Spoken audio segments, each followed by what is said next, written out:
Hello everyone, welcome to our channel engineering with Harry. आज अपन देखेंगे व्हाट्स डेटा माइनिंग।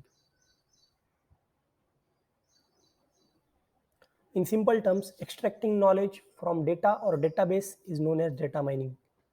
तो सिंपल टर्म्स में अपन कह सकते हैं कि एक्सट्रैक्टिंग नॉलेज फ्रॉम डेटा और database is data mining. It is basically the process carried out for the extraction of useful information from a bulk of data or data warehouses.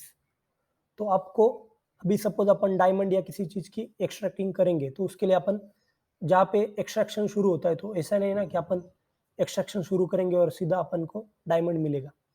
तो उसके साथ बाकी और भी मिलता है आपको, और फिर बाद में उसमें से आपको जो मेटल्स चाहिए वो आप निकालेंगे। तो उसी तरीके से बहुत सारा डेटा वेयर हाउस में जो बहुत सारा डेटा है या बल्क ऑफ डेटा है, उसमें से जो आपको यूजफुल इंफॉर्मेशन चाहिए वो निकालना, मतलब that is data mining.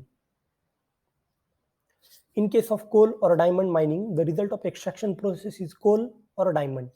But in case of data mining, the result of extraction process is not data. जब भी अपन माइनिंग करेंगे तो वहाँ पे क्या मिलता है अपने को, डायमंड या दूसरे जो मेटल्स है, कोल वगैरह, वो भी मिलता है।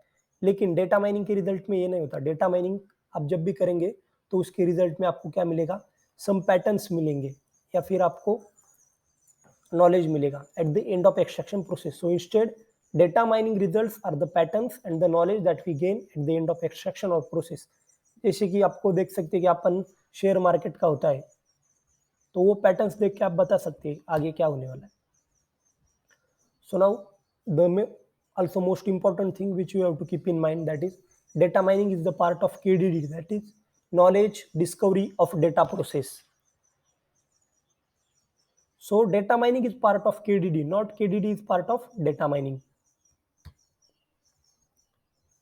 Next is data mining can be done from the following data, that is RDBMS, that is relational database, in data warehouse, repository data, object relational data and transactional data.